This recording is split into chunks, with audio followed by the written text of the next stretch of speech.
salam sejahtera untuk kita sekalian, Bapak Ibu dan teman-teman pemerhati konstitusi, pemilu, dan demokrasi.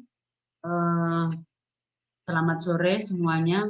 Terima kasih telah bergabung dengan advokat konstitusi yang pada sore hari ini kita akan mengadakan bedah buku dari buku saya yang 2020 dengan judul Pilkada Serentak, Hubungan Pusat dan Daerah, dan Kebijakan Penanganan COVID.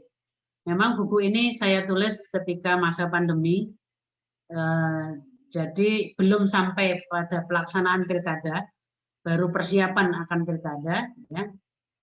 Beberapa hal yang disorot itu di situ terkait dengan persiapan pelaksanaan pilkada serentak di masa pandemi COVID-19. Nah, saya waktu itu berkomunikasi dengan Mas Fitra Bukhari, apakah bisa dibedah buku ini. Kebetulan di Pusat Studi Hukum Konstitusi kita juga melakukan kajian bedah buku dengan Pak Fritz dari Bawaslu dan dengan Profesor Herman Johan, mantan Dirjen Otonomi Daerah. Nah, nanti Mbak Titi yang akan lebih banyak bicara tentang pilkada. Nah, pilkada serentak di buku ini saya hubungkan dengan hubungan pusat dan daerah terkait dengan penanganan COVID-19. Kenapa? Karena menarik menurut saya. Ketika timbul pandemi COVID-19 ini, hubungan pusat dan daerah itu terlihat sangat jelas di permukaan, baik melalui pemberitaan media televisi maupun di media sosial, ya. Bagaimana sensitivitas kepala daerah ketika muncul pandemi COVID-19 dan bagaimana juga reaksi pemerintah pusat dalam konteks penanganan pandemi COVID-19. Karena di situ saya melihatnya ada dua pasal di dalam Undang-Undang Dasar yang digunakan oleh Presiden. Ada yang menggunakan pasal 12 dalam keadaan darurat, ada yang menggunakan pasal 22, maka lahirlah Perpu. Ya. Nah, dari situ itu kemudian nanti bisa dilihat bagaimana hubungan pusat dan daerah dalam masa pandemi ini. Konteksnya adalah reaksi terhadap penanganan COVID-19 ini dalam konteks hubungan pusat daerah bagaimana.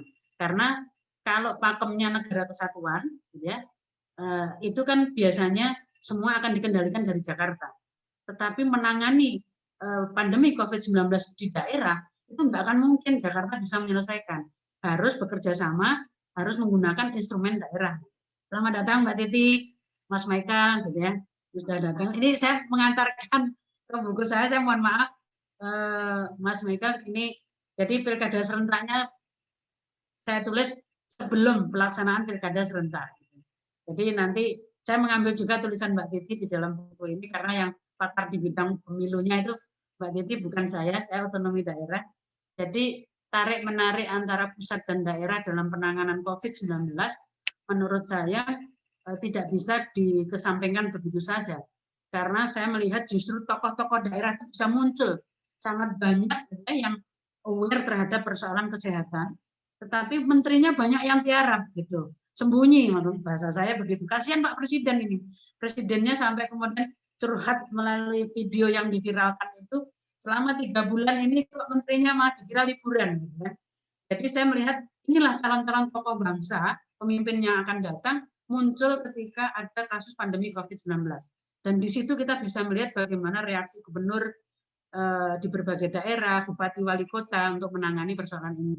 Jadi itu mungkin garis besarnya, nanti yang bisa dielaborasi oleh teman-teman, dan saya mohon maaf banyak sekali kekurangan dari buku ini karena di tengah pandemi saat itu gitu ya, mulai dari Maret, Mei saya setelah Lebaran saya kena musibah gitu ya, karena diteror karena nggak boleh mengisi acara di UGM, kemudian kena teror. Saya recovery dari teror itu mungkin sekitar 2-3 bulan saya nggak berani keluar gitu ya, karena takut ancamannya bunuh. Nah, setelah itu baru saya berpikir ngapain hanya nongkrong di rumah gitu.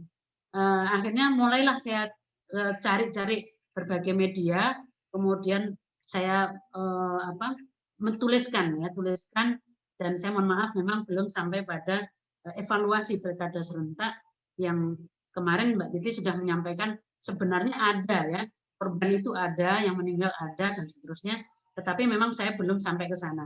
Saya baru mendokumentasi di masa pandemi ini muncul calon perseorangannya banyak sekali, 25 kalau nggak salah ya, di 25 daerah. Kemudian saya merekam hasil kajian dari KPK, itu ternyata kisaran anggaran itu 20 sampai 100 miliar untuk mendanai pilkada ya, di per kekayaan masing-masing calon ya yang ditulis oleh KPK. Saya melihatnya betapa mahalnya gitu ya untuk sebuah kompetisi katakanlah pemilu pada yang kita akan menghadirkan calon-calon pemimpin. Yang terakhir saya juga melihat calon pemimpin di masa pandemi tidak mudah karena dia harus punya pengalaman untuk mengurus masyarakat. Kalau yang muncul sebagai pemula-pemula belum punya pengalaman, kok saya khawatir karena ternyata apalagi kemarin Menteri Kesehatan mengatakan kita akan bisa selesai mungkin maksimal sampai 10 tahun pandemi ini. Berarti di situ akan diuji, calon-calon pemimpin kita akan diuji. Nah mungkin itu pengantar saya. Terima kasih Mas Fitra sudah menyelenggarakan acara ini, Mbak Titi, Mas Michael sudah bersedia untuk hadir, Mbak Hayana yang memimpin acara ini. Saya akan bisa mengikuti, mohon maaf hanya sampai jam 4 karena di PSHK ada tasyakuran dan khataman Quran untuk ulang tahun yang ke-14. Terima kasih, saya kembalikan kepada moderator. Assalamualaikum warahmatullahi wabarakatuh. Waalaikumsalam warahmatullahi wabarakatuh. Terima kasih kepada Profesor Nikmatul Huda atas pengantarnya. Pada kesempatan kali ini tentu bedah buku Pilkada Serentak, Hubungan Pusat dan Daerah, dan Kebijakan Penanganan COVID-19 akan lebih seru nih kalau misalkan ada pembedahan. Nah tentunya saya tidak sendiri, teman-teman akan ditemani oleh moderator, seorang pemuda yang ganteng tentunya, dan salah satu dari tim advokat konstitusi yaitu Thoriq Abdul Aziz selaku moderator. Tentunya beliau selain menjadi tim advokat konstitusi sebagai content creator, beliau juga aktif di organisasi di kampus maupun luar kampus. Baik, kepada Thoriq Abdul Aziz selaku moderator, saya persilahkan. Iya. Terima kasih Mbak Hardiana. Bismillahirrahmanirrahim. Assalamualaikum warahmatullahi wabarakatuh.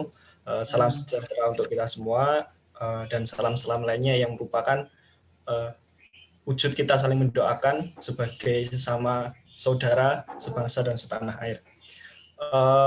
Salam hormat saya sampaikan untuk yang pertama kali kepada guru kita semua, Profesor Nikmatul Huda, yang sangat produktif sekali karya tulisnya, buku-buku beliau, bahkan buku ini belum selesai pandemi sudah ada bukunya, kalau kata Prof. Saldi Isra beberapa waktu yang lalu. Ya. Dan salam hormat juga saya sampaikan kepada kedua pembedah kita pada sore hari ini, ada Mas Michael dan juga ada Mbak Titi Anggraini. Nanti untuk yang pertama kita pembedah akan dimulai yang terlebih dahulu oleh Mas Michael. Setelah itu nanti dilanjutkan oleh Mbak Titi Anggraini. Dan juga nanti di akhir ada sesi tanya jawab. Bagi teman-teman yang mungkin sudah ada pertanyaan, mohon disimpan dulu. Nanti di akhir kita akan adakan sesi tanya jawab. Nah, untuk pembedah yang pertama adalah Mas Michael. Untuk itu secara singkat akan saya bacakan kurikulum vitae-nya terlebih dahulu. Nama Michael, tempat tanggal lahir Jakarta 29 September 1999. Alamat domisilinya di Cengkareng Timur, Jakarta Barat. Jenis kelamin laki-laki, agama Buddha, pekerjaan mahasiswa, saat ini semester 8, IPK-nya cukup tinggi yaitu 3,57, emailnya angmichael245@gmail.com.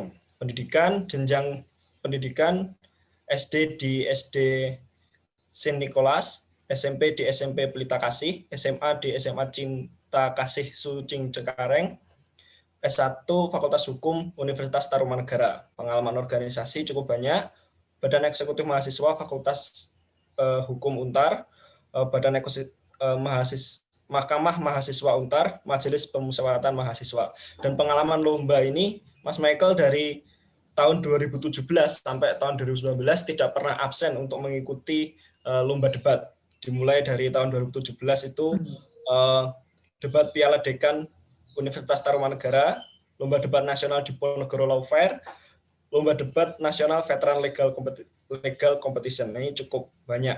Nah, juga Mas Michael ini juga bukan kaleng-kaleng pengalamannya menjadi narasumber dan pengalamannya dalam menulis.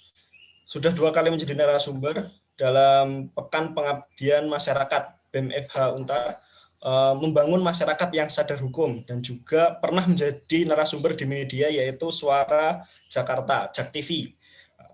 Temanya warga harus ikut andil dalam pemilihan Wagub DKI. Nah, jurnal ini juga ada, yaitu tentang constitutional complaint in Indonesia through the lens of legal certainty. Ini dipublikasi oleh Indonesian Journal of Law and Society. Nah, oleh karena itu, waktu dan tempat mungkin 20 menit untuk Mas Michael untuk menyampaikan materinya atau pembedahan buku terkait bukunya Prof. Nikmah. Waktu dan tempat dipersilahkan untuk Mas Michael. Oke, terima kasih kepada saudara. Mohon maaf Mas, suaranya agak terdengar. Oh ya, tes. Udah kedengeran? Masih kekecilan, Mas. Oke, sekarang gimana? Jelas. Oke. Terima kasih kepada saudara Torik atas kesempatannya. Assalamualaikum warahmatullahi wabarakatuh. Shalom, Om Swastiastu, Namo Buddhaya. Salam sejahtera, salam kebajikan bagi kita semua. Kepada yang terhormat Prof. Nikmah Huda, kepada yang terhormat Mbak Titi Anggraini, kepada yang terhormat Bang Fitra Bukhari selaku pemilik advokat konstitusi, dan juga kepada moderator kita ya. Buat teman-teman yang belum tahu, moderator kita juga nggak kalah hebatnya. Moderator kita ini seorang ketua umum komunitas pemerhati konstitusi dari Universitas Islam Negeri Sunan Kalijaga. Oke. Mungkin pertama sebelum masuk ke dalam pembedahan buku, menurut saya tema utama dari buku ini sebenarnya kualitas demokrasi Indonesia selama pandemi COVID-19. Mungkin itu hal yang saya tangkap selama saya membaca buku ini selama 1 minggu kemarin. Oke, pertama mungkin sebelum masuk ke dalam isi maupun pembedahan buku lebih lanjut, biasanya sebagai suatu mahasiswa hukum itu saya melihat buku itu ada 3 indikator ya. Pertama, apa yang dibahas dalam bukunya ketika kita lagi cari buku gitu. Di toko buku kan pasti pertama kali kita mencari tentang hal itu. Di sini judul bukunya itu sangat menarik sekali, Pilkada Serentak, Hubungan Pusat dan Daerah, dan Kebijakan Penanganan COVID-19. Seperti kita ketahui kan ini salah satu pembahasan yang baru ya, masih hangat-hangatnya gitu. Dan setahu saya pembahasan ini saya baru ketemu yang ditulis oleh Profesor itu dalam buku ini aja. Lalu berikutnya yang kedua kita lihat ketika ingin membeli buku adalah siapa penulisnya. Nah, seperti yang kita ketahui juga Prof. Nikmah Huda ini kan juga ahli dalam bidangnya untuk menulis hal-hal terkait dengan demokrasi. Oleh karena itu menarik bagi saya selaku mahasiswa Fakultas Hukum untuk kiranya melihat lebih jauh kira-kira bagaimana sih pandangan beliau terkait dengan kualitas demokrasi maupun hubungan pemerintah pusat dan pemerintah daerah selama pandemi COVID-19. Lalu terakhir tentu saja kalau kita pertama kali cari buku itu kita lihat dari penampilan bukunya itu sendiri ya. Nah ini udah ada bukunya di tangan saya. Kalau teman-teman lihat itu ini ukurannya itu tidak terlalu besar. Terus untuk ketebalannya. Kita kan mahasiswa Fakultas Hukum itu kadang suka kesal ya kalau ngelihat buku. Ini bukunya sering-sering lah untuk dibaca, ya habis salah 1 minggu untuk kita kalau punya waktu luang untuk membaca-baca. Oke, berikutnya saya akan masuk ke dalam informasi-informasi yang terdapat dalam buku ini. Pertama, buku ini judul lengkapnya adalah Pilkada Serentak, Hubungan Pusat dan Daerah, dan Kebijakan Penanganan COVID-19. Nama pengarangnya sendiri tentu saja Profesor Dr. Nimatulhuda SHM. Lalu berikutnya nama penerbit Fakultas Hukum Universitas Islam Indonesia Press. Berikutnya jumlah halamannya terdiri dari 260 halaman. Tahun edisinya yaitu 2020 bulan Desember, cetakan yang pertama. Tempat terbitnya ada di Jalan Taman Siswa nomor 158 Jakarta. Baik, pertama saya akan masuk melalui kebaruan buku. Kalau kita membaca suatu buku penting ya untuk buku itu terbarukan gitu. Nah, dalam buku ini saya melihat pembahasan-pembahasannya itu dalam bidang-bidang terbaru, yaitu ya ini bisa dikatakan sebagai untuk melihat selama 2020 kemarin demokrasi kita seperti apa. Berikutnya, buku-buku ini juga menggunakan referensi-referensi terbaru dalam penulisannya. Setidaknya saya menemukan terdapat 34 buku serta jurnal terbaru yang baru terbit pada tahun 2020 digunakan sebagai referensi dalam penulisan buku ini. Oke, berikutnya ada batas daripada cakupan pembahasan buku. Yang pertama, bab yang pertama itu membahas terkait dengan pilkada serentak di tengah pandemi COVID-19 yang terdiri dari 33 halaman. Nah, di dalam bab pertama ini banyak membahas terkait dengan teori-teori demokrasi, bagaimana kiranya demokrasi yang baik, standar-standar demokrasi yang seharusnya dikemukakan oleh berbagai macam ahli. Dan barulah di subbab terakhir di bagian buku ini mencoba memberikan pandangan-pandangan terkait dengan pilkada serentak. Lalu berikutnya ada bab kedua terkait dengan calon tunggal dan dinasti politik dalam pilkada serentak 2020, di mana bab ini terdiri dari 34 halaman. Nah, di bagian calon tunggal, penulis menyampaikan secara rinci terkait siapa saja calon-calon tunggal dalam pilkada tahun 2020. Saya kira ini suatu data yang menarik dan pasti dikumpulkan dengan secara komprehensif dan cukup sulit ya. Ini bisa jadi materi tambahan untuk kita bagi pembaca. Lalu berikutnya, ketika saya melihat kata-kata ada dinasti politik dalam pilkada serentak itu, saya berpikir, wah ini sepertinya ketika membaca judul itu seperti ini akan ada pembahasan politis. Tapi ternyata sama sekali tidak ada pembahasan politis, tapi pembahasannya lebih kepada teori, materi, maupun pandangan-pandangan para ahli terkait dengan dinasti politik. Dan dinasti politik ini bukan terkait dengan yang itu ya, yang kalau biasa orang-orang bilang anaknya Pak Lurah. Tapi dinasti politik ini isinya lebih kepada misalnya ada kepala daerah, terus ketika dia mundur, orang yang berikutnya maju itu punya hubungan darah sama kepala daerah yang sebelumnya. Jadi dinasti politik ini seperti itu, bukan dinasti politik yang anaknya Pak Lurah kemarin. Lalu berikutnya ada bab 3 terkait dengan problematika persyaratan bagi calon kepala daerah. Nah, dalam bab ini itu banyak sekali kasus-kasus nyata yang dicontohkan oleh Prof. Nimatulhuda terkait dengan kasus-kasus kepala daerah yang memiliki kesulitan karena persyaratan-persyaratan. Nah, nanti bisa dibaca aja kira-kira apa. Lalu yang bab 4 terkait dengan kebijakan pemerintah pusat dan daerah dalam penanganan COVID-19.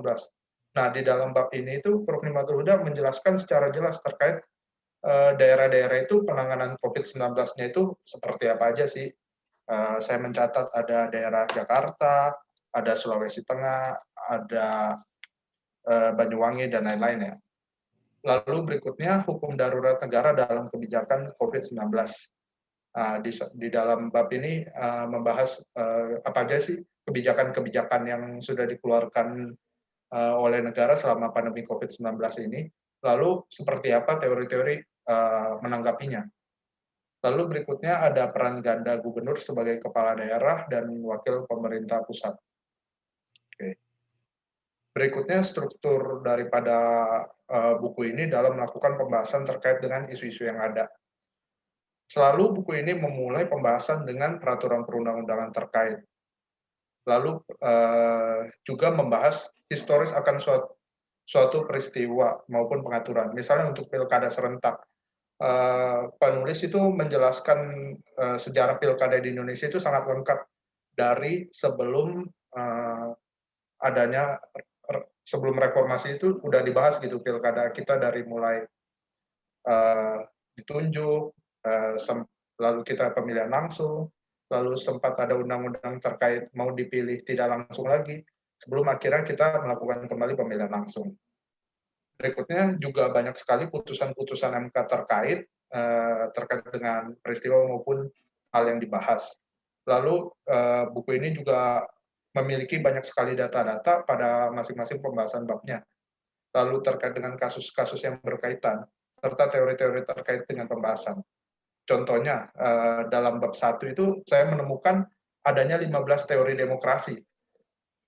Di mana ini ada salah satu yang saya suka, teori demokrasinya yaitu membahas tentang 4 tingkatan demokrasi, di mana terdiri dari yang pertama ada demokrasi prosedural. Jadi kalau demokrasi prosedural itu dalam buku ini dikatakan kalau demokrasinya itu hanya sebatas adanya pemilihan yang lu berjurdil. Jadi sistem pemerintahnya nggak peduli gitu. Yang penting sistem lu berjurdilnya aja yang udah terjadi. Lalu berikutnya ada demokrasi agregatif, di mana pendapat dan penilaian warga negara itu dijadikan dasar untuk membuat suatu kebijakan. Lalu ada demokrasi deliberatif, di mana alasan dan pertimbangan kebijakan harus diterima oleh seluruh warga negara. Dan terakhir, demokrasi partisipatoris yang menyatakan bahwa demokrasi yang terbaik adalah partisipasi seluruh warga negara dalam mengambil segala keputusan. Nah, menurut saya bagusnya buku ini adalah pertama kali sebelum kita masuk ke dalam kasusnya itu, kita diberikan teori-teori sehingga kami pembaca itu nanti bisa berimajinasi kira-kira terkait dengan teori yang dibahas itu, kita Indonesia ini masuk demokrasi yang mana sih? Mungkin itu pembahasan terkait dengan struktur pembahasan bukunya. Lalu berikutnya sumber data yang digunakan dalam penulisan buku ini. Buku ini menggunakan jumlah buku disertasi dan tesis berjumlah 62 buah. Lalu jurnal, majalah, dan koran terdiri dari 4. Lalu ada 24 peraturan perundang-undangan. Lalu putusan MK ada 6, serta data elektronik berjumlah 33. Oke, berikutnya saya akan membahas konsistensi penulis dalam menyampaikan argumentasi.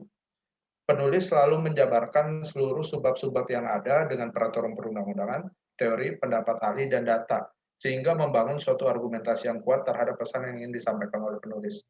Nah, biasanya itu kalau kita baca buku itu kan terkadang ada yang teorinya kebanyakan, atau enggak, datanya kebanyakan, atau lebih kepada pendapat pribadi tapi enggak disertai dengan teori dan data. Tetapi kalau di dalam buku ini saya melihat semua jumlahnya seimbang, buku selalu dimulai dengan, pembahasan selalu dimulai dengan peraturan perundang-undangan, lalu masuk kepada sejarah, lalu masuk kepada teori, barulah masuk kepada pendapat-pendapat ahli serta argumentasi yang ingin disampaikan.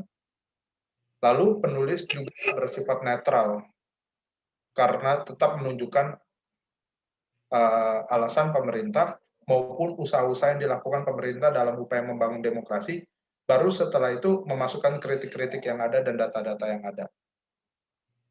Mohon maaf, moderator itu ada yang resen, dikasih dulu apa nanti pada saat saya ditanya jawab? Diselesaikan dulu. Izin melanjutkan. Saya akan membahas terkait dengan kualitas penulisan.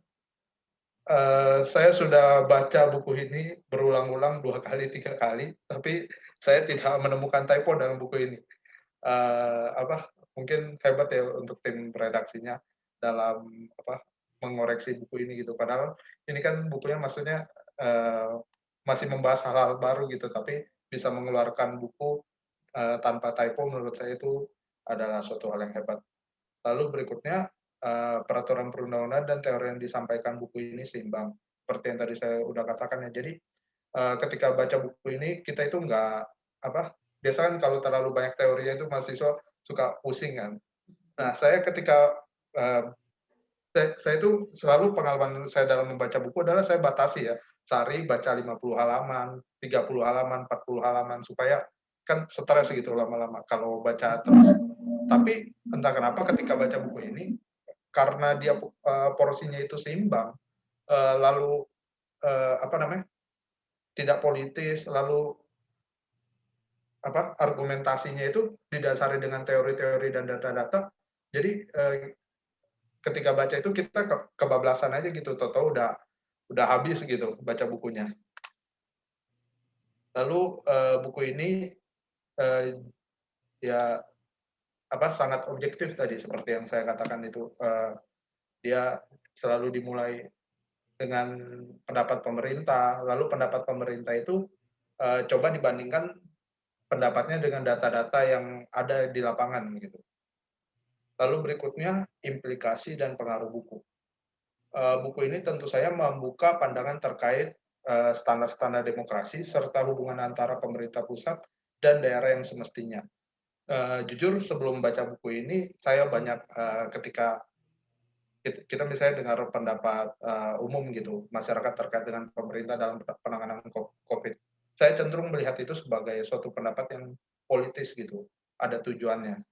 Tetapi ketika membaca buku ini banyak sekali pandangan-pandangan serta teori-teori yang saya dapatkan gitu. Jadi ternyata memang ada sesuatu yang salah loh dengan keadaan demokrasi maupun keadaan negara kita pada saat pandemi ini maupun pelaksanaannya pada saat COVID-19 sehingga harus diperbaiki. Lalu berikutnya, buku ini memberikan perbandingan nyata antara teori serta cita-cita suatu peraturan terhadap implementasinya. Yang terakhir, buku ini merangkum secara nyata hampir seluruh peristiwa hukum selama tahun 2020, terutama dalam bidang pilkada, serta kebijakannya dalam penanganan COVID-19. Lalu kelebihan buku, menurut saya buku ini enak dibaca, meskipun referensinya sangat banyak. Lalu buku ini fokus melihat kejadian berdasarkan hukum, tidak sama sekali membahas politik. Lalu yang terakhir, buku ini mengakomodir pendapat maupun teori-teori yang mendukung kedua belah kubu dalam kasus yang dibahas dalam buku ini. Misalnya kalau kita sedang membahas pilkada serentak itu kan pasti kita ada pihak yang mengatakan oh ya pilkada serentak itu wajib untuk dilaksanakan, atau ada pihak yang mengatakan harusnya ditunda dulu demi mencegah korban gitu. Dan dalam buku ini dibahas kedua belah pihak kira-kira baik positifnya kenapa, kira-kira kenapa pilkada serentak harus dilaksanakan, atau kenapa pilkada serentak itu harus untuk segera ditunda. Oke, berikutnya target pembaca dalam buku ini ya. Target pembaca menurut saya ada 5. Yang pertama itu pemerintah. Menurut saya buku ini seharusnya jadi cermin ya untuk pemerintah terkait dengan pelaksanaan demokrasi maupun sistem pemerintahan hubungan pusat dan daerah yang ada. Lalu berikutnya seharusnya dijadikan sebagai bahan untuk dosen, terutama dalam mengajar di kelas ya. Kan kalau kita terkadang belajar di kelas itu dosen seringkali menggunakan teori-teori yang udah lama gitu. Kalau kita baca buku hukum tata negara yang tahun-tahun lama itu pasti ketemu gitu. Tapi seharusnya dengan adanya buku ini nantinya dosen-dosen terutama yang mengajar terkait pemerintahan daerah maupun demokrasi itu bisa menambah literasinya. Lalu berikutnya target pembaca adalah mahasiswa dan delegasi lomba. Saya berharap sekali dulu ketika saya lomba buku-buku seperti ini sudah muncul ya. Teori-teori demokrasi itu saya sayang sekali gitu baru ketemunya sekarang. Lalu buku ini juga untuk calon penulis jurnal terkait dengan pilkada, pemerintah daerah, serta penanganan COVID-19 maupun penulis skripsi ya. Saya kira habis baca buku ini pasti mahasiswa itu banyak sekali ide-ide untuk menulis skripsi yang seperti apa. Saya sendiri sekarang juga sebenarnya lagi tulis skripsi terkait ilmu perundang-undangan. Saya menyesal seharusnya saya mengambil skripsinya pemerintah daerah aja ini. Kalau saya baca buku ini, skripsi saya udah selesai pasti. Oke. Berikutnya, saya akan membahas hal-hal yang mungkin dapat diperbaiki dalam buku ini. Yang pertama, penggunaan Wikipedia sebagai sumber tulisan mungkin dapat dihindari. Nah, dalam buku ini saya melihat beberapa sumber Wikipedia ya, terutama terkait dengan calon-calon kepala daerahnya yang perseorangan maupun yang lain-lain itu. Nah, karena kan Wikipedia ini bisa dirubah sama siapapun. Jadi nanti kalau misalnya ada yang iseng kan jadi kurang bagus sumber daripada buku ini.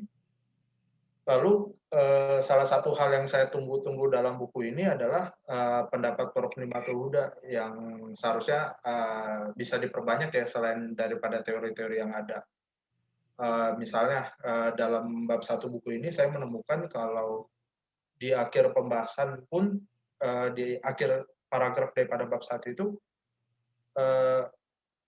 terdapat footnote gitu, dan ini kan menurut saya seharusnya bisa dibuat kesimpulan dari pembahasan-pembahasan yang telah disampaikan.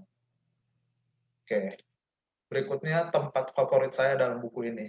Yang pertama ada di bab pertama, tentu saja karena dia buku yang bab pertama ini banyak sekali teori-teori demokrasi yang baru saya tahu dan baru saya kenal. Lalu berikutnya bab 3 karena di dalamnya banyak kasus-kasus nyata terkait dengan persyaratan calon peserta pemilihan pilkada. Lalu di bab 4 karena di dalam bab ini banyak perbandingan kebijakan pemerintah daerah dalam penanganan COVID. Mungkin sekian pembedahan buku yang dapat saya sampaikan. Apabila ada kekurangan kata, saya mohon maaf. Sekian dan terima kasih. Ya, terima kasih sekali untuk Mas Michael atas pembedahannya.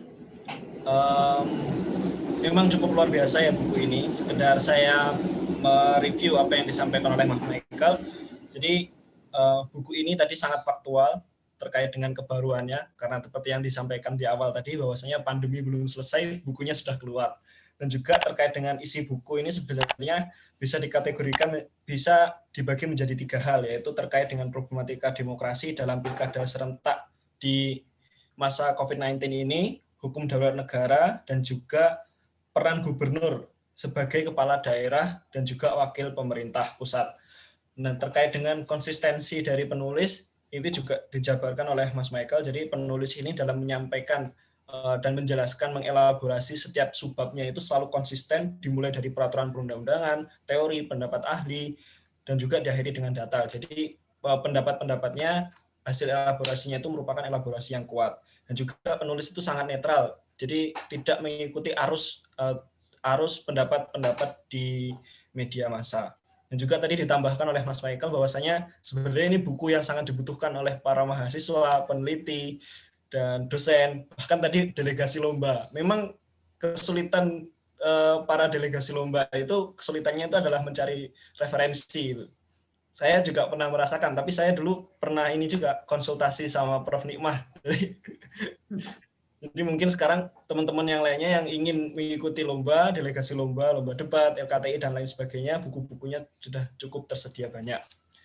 Oke, terima kasih. Untuk selanjutnya adalah pembedahan akan dilanjutkan oleh Mbak Titi Anggraini. Mungkin akan saya bacakan terlebih dahulu kurikulum vitae-nya secara singkat. Mbak Titi Anggraini ini memperoleh gelar sarjana hukum di Fakultas Hukum Indonesia pada tahun 2001. Program kekhususannya itu adalah hukum tentang hubungan negara dan masyarakat, hukum tata negara.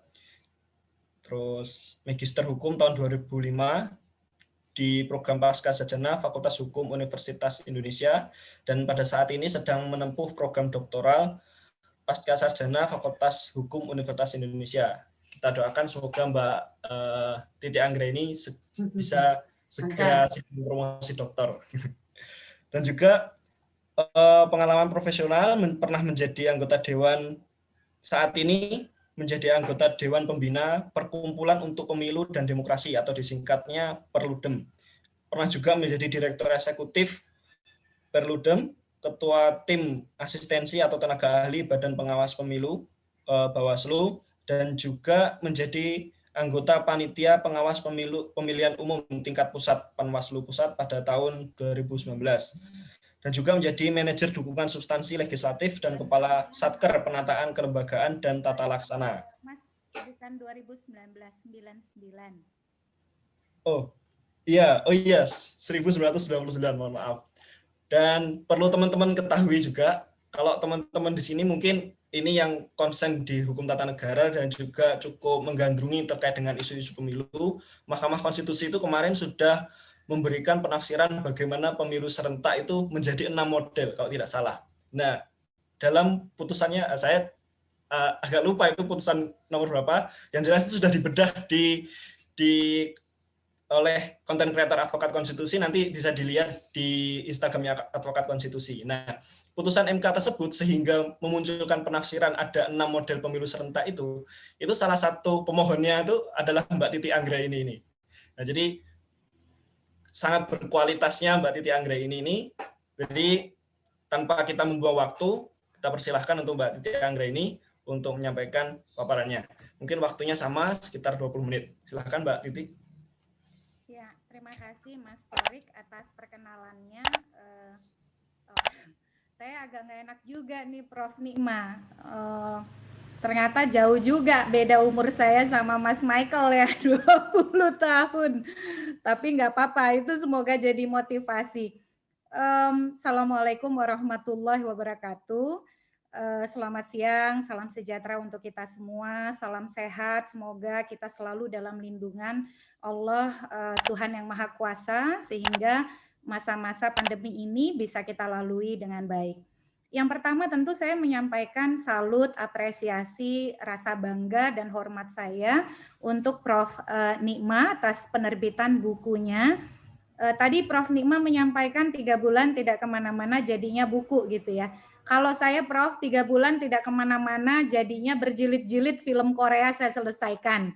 Jadi itu sebenarnya jadi motivasi buat kita ya, bahwa sebenarnya juga jadi impresi yang kita bisa dapat dari Prof Nikma, bahwa Prof Nikma ini memang menggambarkan ketekunan dan juga konsistensi di dalam menekuni bidang keilmuan yang menjadi fokus akademik dari Prof Nikma.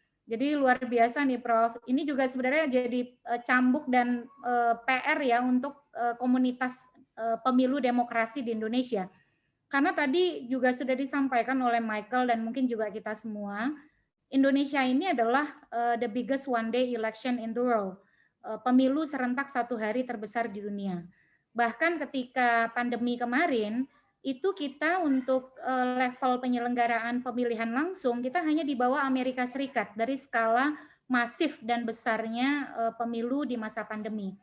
Walaupun kalau dibandingkan sebenarnya tidak terlalu apple to apple ya, karena Indonesia adalah pemilihan tingkat lokal, kepala daerah, dan lokalnya pun hanya eksekutif begitu. Sementara Amerika Serikat mereka pemilihannya serentak, presiden, DPR, DPD, dan bahkan termasuk pemilihan daerah di beberapa negara bagian. Jadi skala demokrasi elektoral Indonesia itu sangat luar biasa begitu. Dan memang kalau kita bicara referensi, meskipun di Indonesia saat ini sudah ada program tata kelola pemilu, sekolah program magister di beberapa kampus di Indonesia, kerjasama antara konsorsium tata kelola pemilu, kampus-kampus, kalau saya tidak salah sudah ada 11 kampus bersama dengan KPU dan Bawaslu. Tetapi terus terang referensi dan publikasi kepemiluan kita belum banyak begitu. Kalaupun ada, dia memang lebih banyak pada produk disertasi, tesis yang tidak dipublikasikan untuk umum. Jadi memang yang dapat privilege untuk dapat referensi berupa disertasi, tesis, tentu kita yang kalau punya akses ke perpustakaan digital atau perpustakaan kampus kita begitu ya. Tetapi referensi soal kepemiluan yang menjangkau masyarakat memang walaupun sudah mulai banyak, masih sangat terbatas. Termasuk juga dalam konteks referensi akademik, saat ini ada kecenderungan publik kita lebih senang melakukan sitasi terhadap tulisan-tulisan dari peneliti asing, begitu ya. Banyak sekali peneliti asing yang menulis soal pemilu Indonesia. Karena memang ini adalah laboratorium demokrasi terbesar di dunia, kalau boleh saya mau bilang begitu. Dalam konteks demokrasi ya. Sebagai the biggest one day election in the world, pemilu serentak satu hari terbesar di dunia, bahkan dalam konteks pemilihan daerah, kita pun adalah pemilihan daerah terbesar di dunia. Banyak sekali sumber keilmuan yang bisa menjadi referensi kita di dalam menulis karya ilmiah ataupun karya yang sifatnya publikasi populer begitu. Memang saya berterima kasihnya kepada Prof. Nikma karena begini, kadang-kadang orang yang bergerak di isu pemilu, dia terlalu fokus pada pekerjaan teknis dan advokasi. Akhirnya apa? Lupa merekam dan menulis apa yang dia kerjakan. Jadi misalnya contoh tadi mengadvokasi putusan Mahkamah Konstitusi karena ingin sebagai evaluasi pemilu 2019 agar ada rekonstruksi keserentakan pemilu. Alhamdulillah Mas Torik pemohonnya itu hanya Perludem satu-satunya, tidak ada yang lain. Jadi keluarlah putusan MK nomor 55 garis miring PUU strip 17 Romawi garis miring 2019. Nah, kadang-kadang hal-hal yang merupakan praktik baik tersebut, Prof, lupa untuk dicatat. Bagaimana prosesnya, bagaimana hambatannya, lalu diskursus akademik dan ilmiah di seputar itu, begitu. Jadi memang dibutuhkan para akademisi yang memang punya keberpihakan terhadap proses demokratisasi di Indonesia, salah satunya dengan merekam proses historis yang berjalan gitu ya, atau proses sejarah yang berjalan. Dan buku ini sebenarnya seperti membuka ulang lagi perjalanan kita menuju Pilkada 9 Desember 2020. Jadi bagaimana perdebatan direkam soal tunda atau tidak, lalu perdebatan di seputar itu begitu ya. Tetapi tadi seperti disampaikan oleh Michael, memang buku ini demarkasinya baru 9 Desember ya Prof ya. Nah, pasca 9 Desember saya kira harus ada jilid 2-nya nih Prof. Karena pasca 9 Desember itu banyak sekali fenomena menarik misalnya. Sebagai contoh ya, dari data yang saya kumpulkan, data terakhir ini terus bertambah nih Prof. Ada setidaknya 70 kandidat yang terkonfirmasi terinfeksi positif COVID-19. Lalu kemudian ada setidaknya 40 anggota KPU di daerah dan nasional yang terinfeksi COVID-19. Bahkan di KPU RI itu ada 4 orang, Ibu Evi Novida Ginting, Bapak Ketua Arief Budiman, lalu Pramono Ubay Tantowi, dan yang terakhir Firian Aziz. 4 dari 7 anggota KPU RI terinfeksi COVID-19. Lalu kemudian di Bawaslu ada 2 orang, Ibu Dewi Petalolo dan Pak Rahmat Bagja. Jadi ini sebenarnya pemilu yang kita bertaruh nyawa gitu ya, atau pilkada paling berisiko dalam sejarah elektoral Indonesia. Bukan hanya karena kita bertaruh keselamatan jiwa kita, yang Prof tulis dengan sangat baik proses itu ketika kita bicara soal keselamatan gitu ya, bahwa keselamatan warga negara adalah di atas segalanya. Tetapi bukan hanya kita berisiko bertaruh nyawa, tetapi konsekuensi dari pilkada di masa pandemi adalah pilkadanya menjadi mahal, menjadi kompleks, dan menjadi rumit. Itu kan, itu satu paket. Pilkadanya berisiko, berbiaya tinggi, menjadi kompleks, dan menjadi rumit. Nah, kita harus kemudian berdamai dengan kondisi-kondisi tersebut.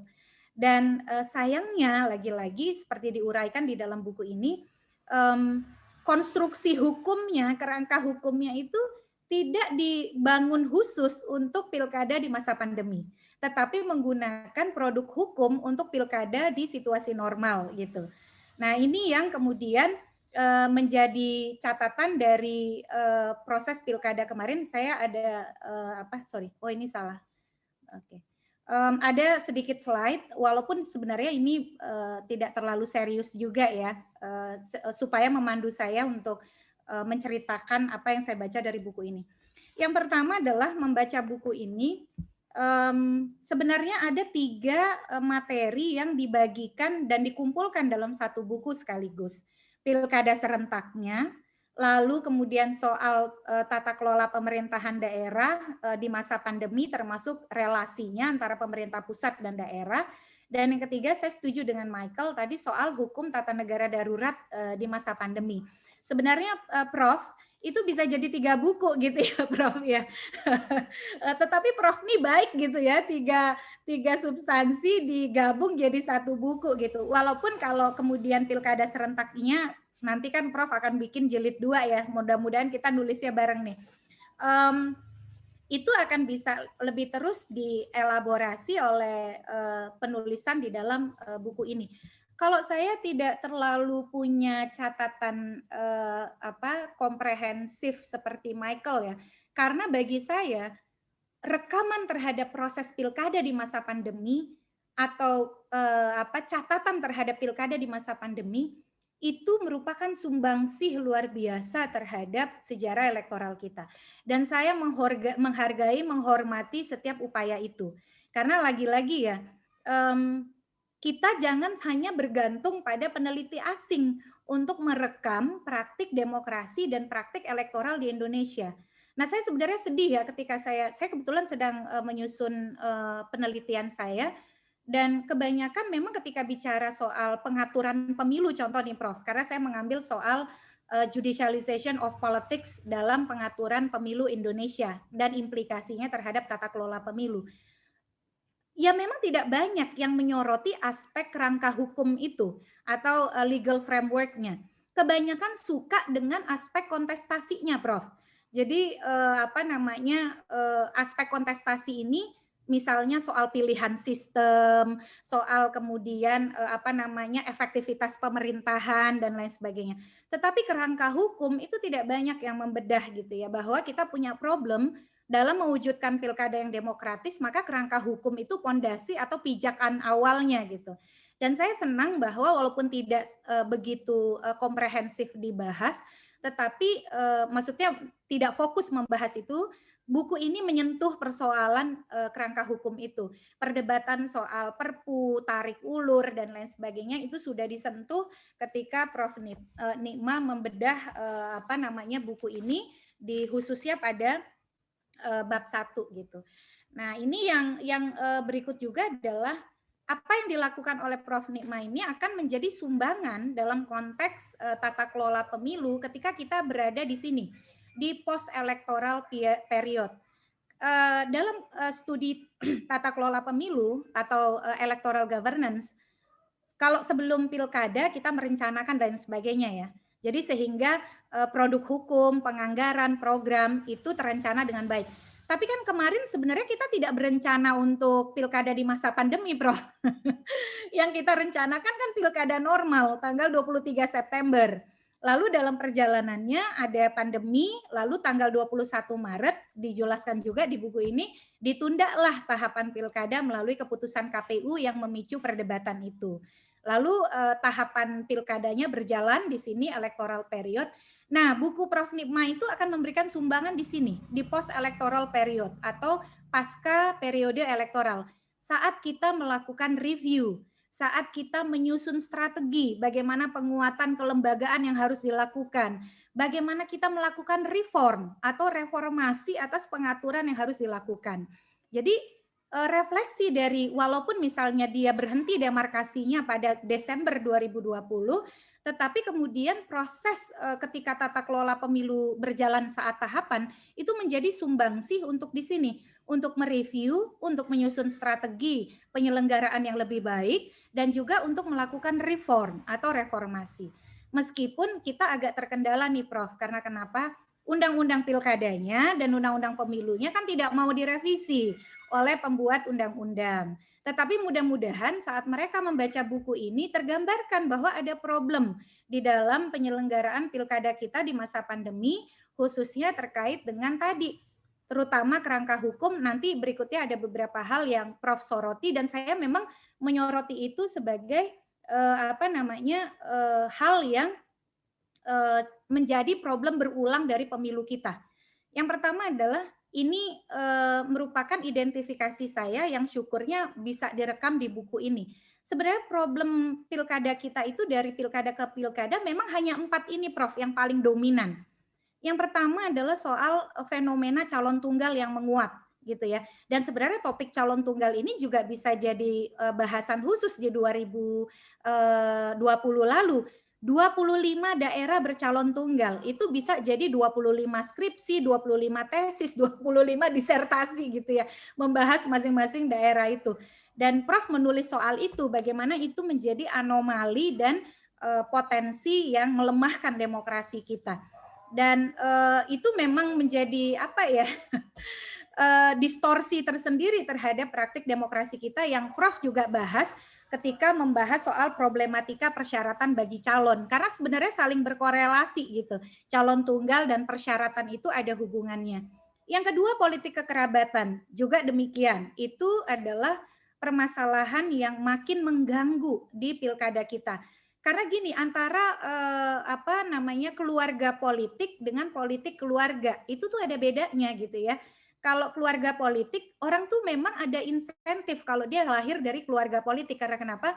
Dari kecil, dari dia bangun, pasti dia berinteraksi dengan praktik politik kan. Pasti dia akan lebih memahami dinamika politik. Problemnya adalah ketika dia masuk ke dalam institusi politik, privilege yang dia terima itu menegasikan kesetaraan begitu. Kan kalau dalam demokrasi itu ada 3 ya, kalau kata Pak Hamdan Zulfa. 1 persamaan atau equality, 2 itu persaudaraan, yang ketiga adalah musyawarah. 3 hal itu kalau dalam konteks demokrasi dalam kajian Islam gitu ya. Nah, tetapi di kita kesetaraan dan persamaan perlakuan itu dicederai dengan tadi hadirnya politik kekerabatan yang melemahkan proses kaderisasi dan rekrutmen politik di partai. Dan saya senang itu dibahas di dalam buku ini. Yang ketiga soal politisasi ASN dan ASN berpolitik praktis. Tidak selamanya ASN itu dipolitisasi. Ada juga ASN yang memang sengaja berpolitik praktis dengan motif-motif yang untuk mempertahankan bisnisnya, karena juga ada ASN kita yang berbisnis, atau kemudian mempertahankan posisinya karena proses promosi kita yang masih bergantung kepada pejabat politik dan seterusnya. Dan yang terakhir adalah politik uang yang masih menjadi persoalan yang sulit untuk diselesaikan. Kan ada tabel nih ya di dalam buku ini soal teguran Mendagri terhadap beberapa kepala daerah yang lambat di dalam memberikan sanksi terhadap ASN yang tidak netral. Dan itu bagus sekali, kita punya pekerjaan rumah tuh Prof. Walaupun menurut saya meningkatnya data penanganan pelanggaran terhadap ASN yang berpolitik atau politisasi ASN menunjukkan ada kinerja yang membaik akibat eksistensi Komisi Aparatur Sipil Negara. Makanya sayang sekali kalau KASN ini mau dibubarkan gitu loh. Padahal problem pilkada kita itu salah satunya adalah di ketidaknetralan aparatur sipil negara. Kalau Komisi Aparatur Sipil Negara yang sebenarnya mengisi celah untuk pengawasan dan memastikan politik yang yang imparsial dari ASN itu dibubarkan, aduh bagaimana ini gitu. Ini juga menjadi PR kita berikutnya. Dan saya kira itu beberapa catatan yang membuat saya terus terang senang terhadap buku ini. Mudah-mudahan Prof. Nikma akan melanjutkan ya Prof. jilid keduanya setelah 9 Desember. Karena ternyata Prof. Dampak pandemi ini meskipun dikatakan tidak ada klaster, nyatanya klaster itu ada Prof. Contoh di Boyolali ada 130 orang klaster Bawaslu. Lalu sahabat saya, Ketua KPU Kota Tangerang Selatan itu meninggal beberapa hari setelah pilkada. Kemudian baru-baru ini Bupati Oku sudahlah calon tunggal, bupatinya meninggal dunia karena terpapar COVID. Wakil bupatinya pun ditahan karena kasus korupsi tanah makam begitu ya. Jadi hal-hal seperti ini memang menjadi evaluasi yang dalam konteks tadi ya. kalau kata Pak Mendagri, ini lucu juga nih. Sebenarnya bagus buku ini karena kita bisa menjaga untuk merekam konsistensi pejabat publik kita. Kenapa pilkada tetap 2020? Kan ada 3 tuh alasannya. Yang pertama, pilkada sebagai karena kalau daerah dipimpin oleh supir cadangan itu tidak sama efektifnya dengan kepala daerah definitif. Artinya penjabat, kalau pilkadanya digeser ke 2021, dia kan akan dipimpin oleh penjabat. Sementara penjabat itu tidak sama efektifnya dengan kepala daerah definitif. Makanya pilkada tetap di 2020. Yang kedua, pilkada sebagai momentum pengendalian pandemi gitu ya. Karena nanti kepala daerah bagi-bagi hand sanitizer, bagi-bagi masker gitu. Yang ketiga adalah pilkada sebagai stimulus ekonomi. Nah, tapi teman-teman saat pilkada diputuskan tidak jadi dinormalisasi di 2022 dan 2023 dan tetap di 2024, alasannya itu berbanding terbalik semua tuh tadi dengan yang ketiga. Oh, tidak ada masalah dengan penjabat. Penjabat itu bisa memimpin secara efektif. Lalu kita ingin berkonsentrasi mengendalikan pandemi gitu ya, dan seterusnya. Nah, dengan seorang akademisi, Prof. Nikma mencatat berbagai argumen itu di dalam buku ini, kita jadi punya rekaman akademik gitu ya, soal bagaimana pernyataan pejabat publik kita jangan sampai lain cuaca, lain iklim gitu ya. Nah, itu yang apa ingin saya komentari dari buku ini. Saya sih berharap berlanjut di rekaman terhadap pasca 9 Desember, tapi juga mudah-mudahan teman-teman ini memicu untuk yang menulis skripsi, menulis tesis, disertasi, karena lagi-lagi demokrasi elektoral Indonesia itu besar, unik, dan jangan sampai yang menulis itu hanya orang asing gitu ya. Ini sebenarnya jadi cambuk juga buat saya, karena memang menulis itu tidak mudah. Ya tadi ya, kalau Prof. Nikma 3 bulan jadi buku, saya 3 bulan berjilid-jilid film Korea gitu yang saya tonton. Nah, saya kira ini menjadi sumbangsi luar biasa. Saya ingin berhenti di sana. Mudah-mudahan teman-teman membaca bukunya dan menjadi inspirasi untuk menulis lebih lanjut terkait dengan praktik elektoral kita, relasi pusat daerah, dan juga hukum darurat, hukum tata negara darurat di masa pandemi. Terima kasih Mas Thorik, Prof. Nikma, sekali lagi selamat ya. Mohon maaf atas hal-hal yang kurang berkenan. Kalau untuk isi buku tadi Michael nggak ada lawan tuh reviewnya. Wassalamualaikum warahmatullahi wabarakatuh. Waalaikumsalam warahmatullahi wabarakatuh. Mas Thorik minta izin saya live dulu. Oh iya, Terima kasih Mbak Titi, Mas Michael, semuanya. Terima kasih Profesor.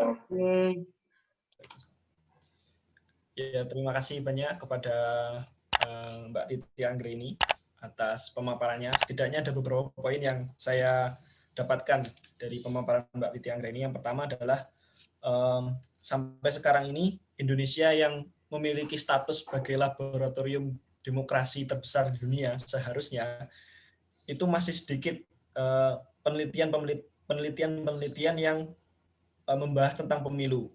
Nah, penelitian ini masih terbatas pada skripsi, disertasi, dan tesis, masih sedikit yang dipublikasi menjadi buku. Dan juga pilkada serentak ini merupakan pilkada yang sangat penuh dengan pertaruhan. Dimulai dari pertaruhan nyawa, konsekuensinya yang mahal, rumit, dan kompleks.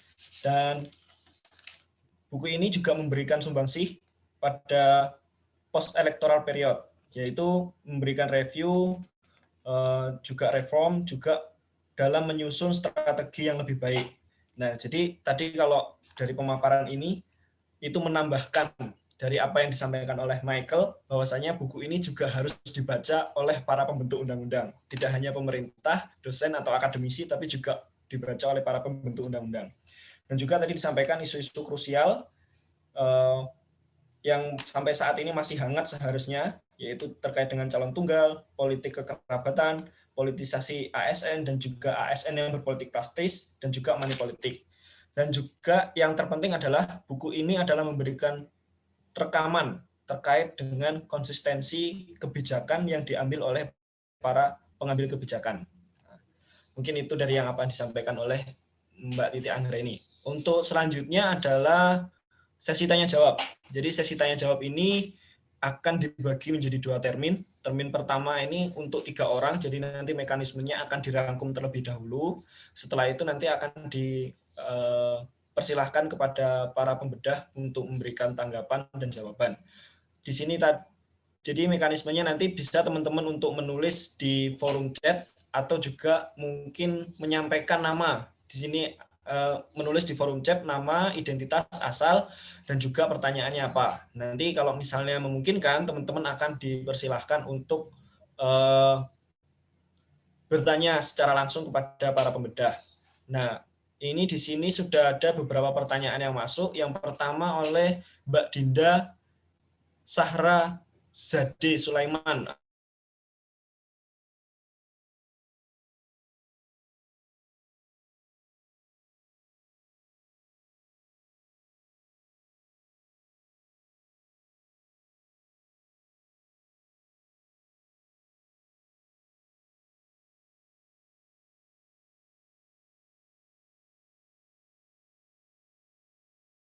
Mbak Dinda Sulaiman, halo? Mbak Dinda ada tidak ya? Oke, kalau tidak ada mungkin saya bacakan saja. Jadi pertanyaannya ada 2. Yang pertama adalah untuk Ibu Titi Anggraini. Yang pertama adalah, apakah COVID-19 ini menjadi momentum untuk diselenggaranya sistem pemilu e-voting yang lebih efektif dan efisien?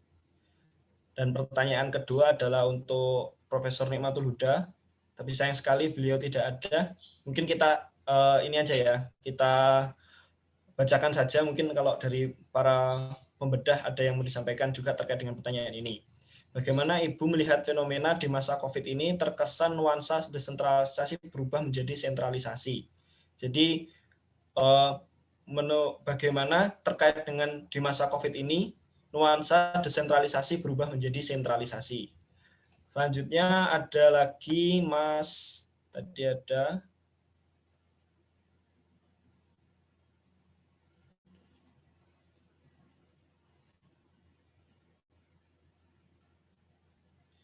Mas Arief Widi Fatoni dari BPBD Kota Semarang. Mas Arief Widi Fatoni ada? Mungkin bisa ada suaranya. Mas Arief? Mas Arief belum ada ya? Mungkin kita bacakan saja. Jadi pertanyaan yang pertama adalah... Ya, siap. Ada Mas Arief? Ya. Ya, silakan Mas Arief di open kamera. Ya, bukan apa itu videonya. Ya. Ya. Ya, terima kasih Pak Moderator atas waktunya. Perkenalkan, nama saya Arief Widi Fatoni dari BPBD Kota Semarang. Pertanyaan saya tujukan kepada Profesor Nikmatul Huda. Yang pertama adalah, sebagian pihak menilai pilkada serentak membuka potensi terjadinya penularan virus yang lebih masif di tengah masyarakat, walaupun pada akhirnya tetap dijalankan. Bagaimana pendapat Prof. Nikmatul mengenai pilkada yang sudah berjalan? Yang kedua, sejumlah pihak meminta kepada pemerintah RI untuk menunda pilkada, akan tetapi pemerintah pusat dengan berbagai pertimbangan dan masukan terus melanjutkannya, maka apa saja akibat yang terjadi dari kebijakan tersebut? Yang ketiga adalah, apakah sanksi pada pelanggar protokol kesehatan sudah dilakukan oleh pemerintah sampai dengan hari ini? Terima kasih, Pak Moderator. Ya, terima kasih untuk Mas Arief Widi Fatoni. Untuk yang pertanyaan ketiga, dipersilahkan untuk Mas Ivan Aulia Rohman dari Universitas Dr. Sutomo Surabaya. Mas Ivan Aulia? Ya. Ya, silakan Mas untuk menyampaikan pertanyaannya. Terima kasih teman-teman wabarakatuh. Menurut saya izin nanya. Yang pertama gini, mungkin kan pandemi ini kan pemilu kan bisa terdampak juga. Nah ini saya tanyakan kok kenapa pemilu itu bisa disuarakan meski COVID-19 itu sedikit meningkat setiap hari. Terus yang ketiga itu bagaimana mengatasi kendala yang melakukan perhitungan suara paslon baik manual maupun direkam, belum melewati data ditetapkan. Terus yang ketiga ini, nah ini kan kabar pemilu 2022 dilakukan di sini Pak. Nah, samaan pilpres, pileg dan pilkada. Jika pandemi sudah reda, nah ini bagaimana skenario penyelenggaraan pemilu tersebut.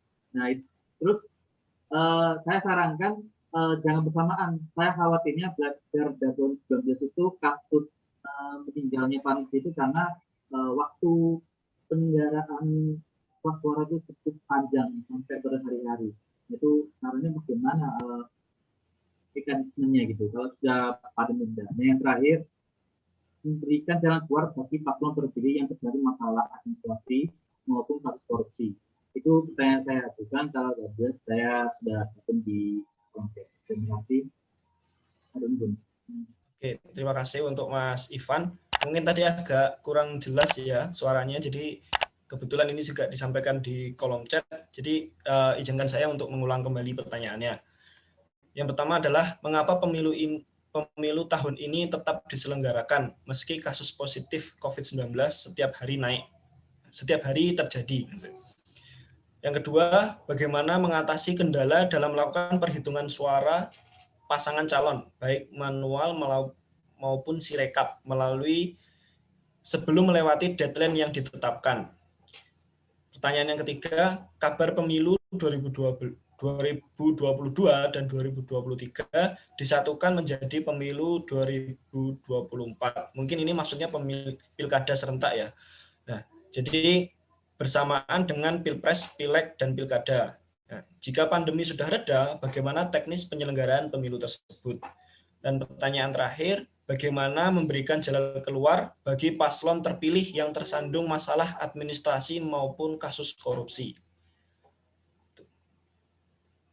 Ya, mungkin ini tadi beberapa pertanyaan disampaikan kepada Prof. Nikmah, tapi Prof. Nikmahnya sudah izin untuk meninggalkan tempat terlebih dahulu.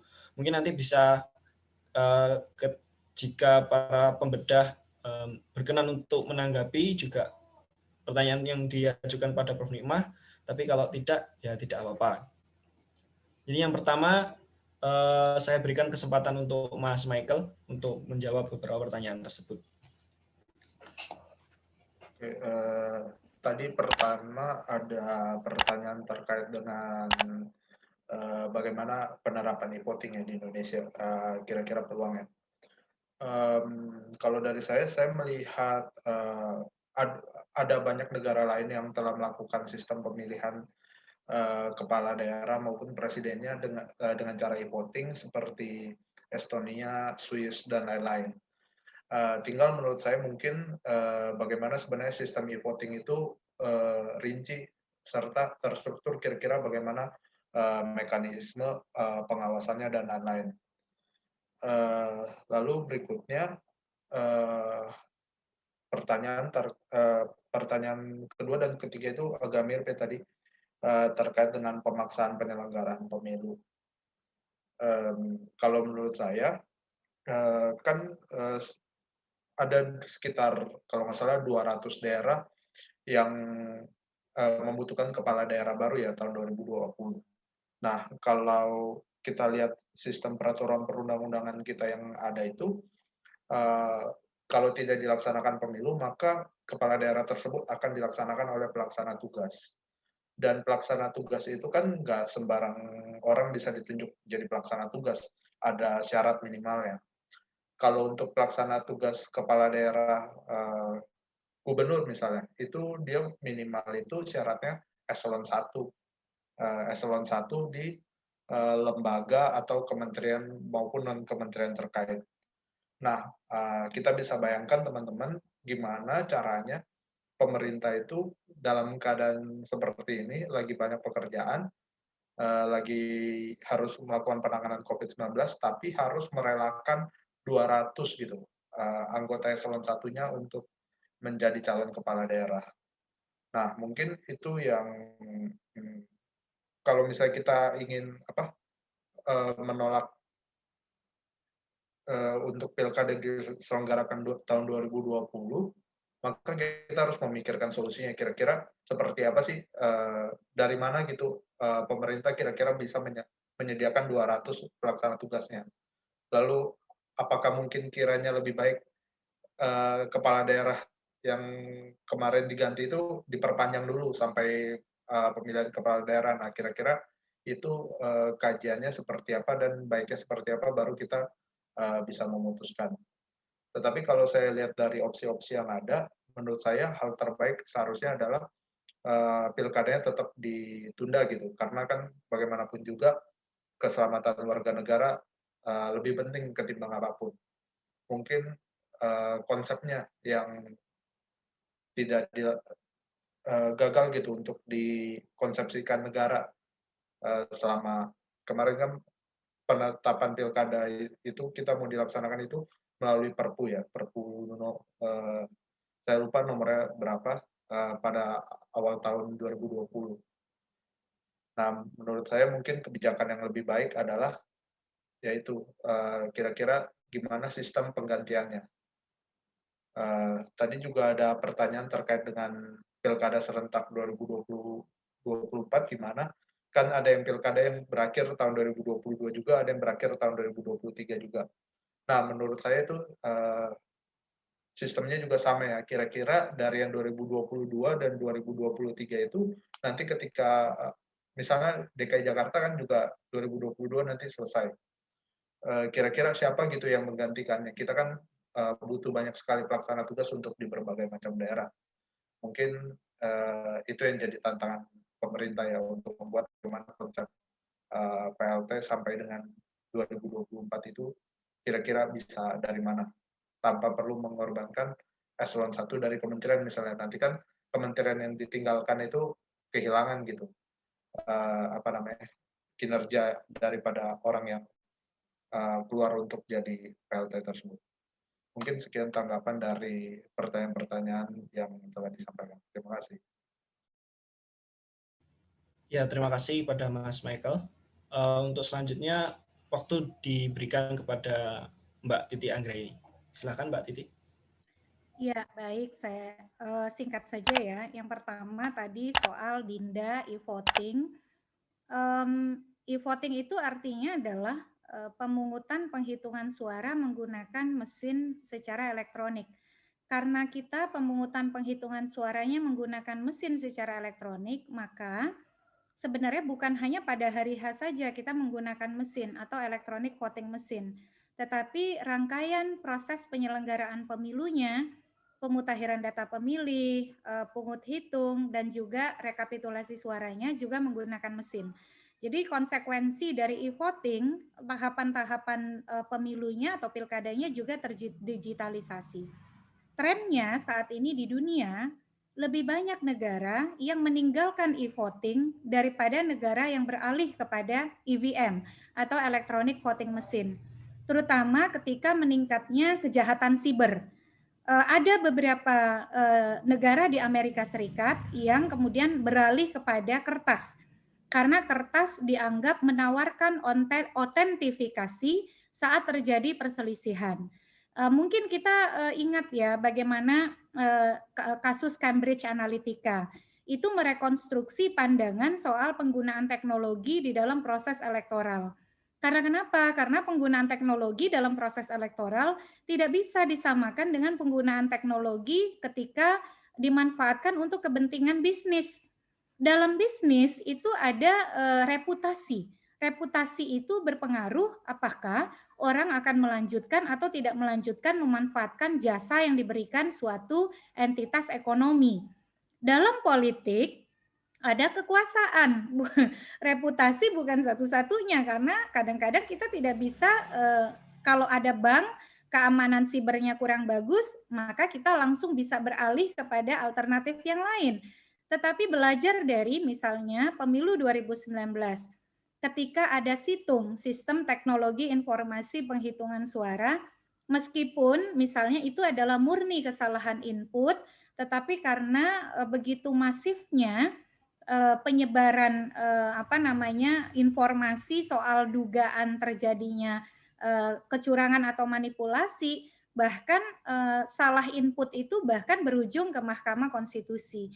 Jadi teknologi di dalam pemilu dan pilkada itu adalah sebuah keniscayaan karena pada dasarnya teknologi untuk memudahkan. Tetapi yang kita perlukan adalah mencari teknologi yang cocok untuk pemilu dan pilkada kita.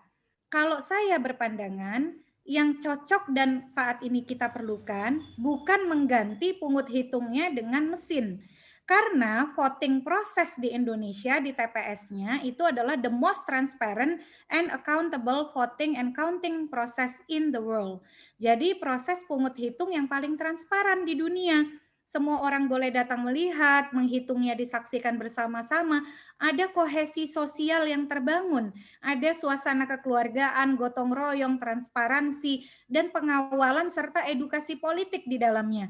Kalau dihitungnya lewat mesin, maka yang bekerja hanya mesin. Tidak ada lagi tuh sah, tidak sah, dan kontrol bersama oleh para pihak.